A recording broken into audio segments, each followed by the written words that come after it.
और उसी कड़ी में उन्होंने जो है भारत के संविधान को लिखने के साथ साथ उन्होंने हर उस चीज पे उन्होंने आरक्षण को लोग आलोचना करते हैं। बाबा साहब आरक्षण देने के पीछे तात्पर्य यही था कि समाज को हम समता मूलक बनाएंगे। दिक्कत कहां हुई? दिक्कत वहां हुई जो लोग उस समाज के आगे बढ़े वो बाबा साहब की तरह नहीं हुए। अगर बाबा साहब की तरह इसी समाज के लिए काम किए होते तो शायद आज हम सब बराबर हो चुके होते। कहीं न कहीं जब हम लोग कोई पद पा जाते हैं तो हम उनके बीच से ही दूर हो जाते हैं जिनके बीच से हम आगे बढ़ के पैदा होके और आगे बढ़ते हैं। तो बच्चों में यही कहना चाह रहा हूं कि सबसे पहले तो बाबा साहब का बहुत बड़ा एक कथन है कि शिक्षा वो शेरनी का दूध है कि जो पीता है वही दहाड़ता है। इसमें तुम लोग ताली नहीं बजा सकते।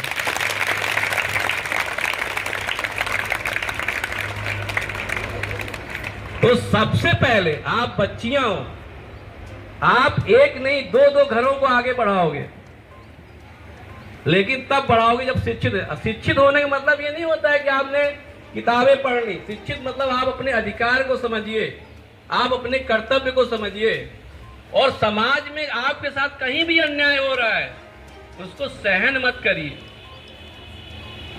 उसको लड़िए, अपने अधिकारों को जताइए और गलत हो रहा है समाज में तो उसको स्वीकार मत करिए, मुंह बंद मत करिए, बोलिए और उन अन्याय को लड़ेंगे। तब आप अपने ये जो बच्चियां मेरे यहाँ यदि हम एक संयुक्त एकीकृत आधुनिक भारत चाहते हैं तो सभी धर्म शास्त्रों की संप्रभुता का अंत होना चाहिए।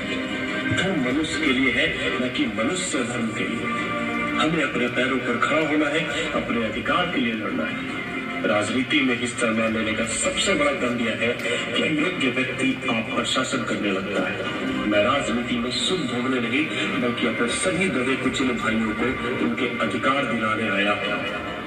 ज्ञान हर व्यक्ति के जीवन का आधार है। शिक्षा महिलाओं के लिए भी उतनी ही जरूरी है जितनी पुरुषों के लिए। मैं बहुत मुश्किल से इस कारवां को इस स्थिति तक लाया।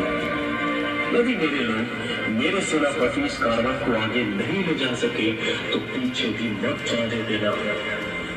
बाबा साहब भीमराव अम्बेडकर की जय। बाबा साहब भीमराव अम्बेडकर की जय। मेरे नाम की जय जयकार करने से अच्छा है मेरे बताए हुए रास्ते पर चले। धन्यवाद।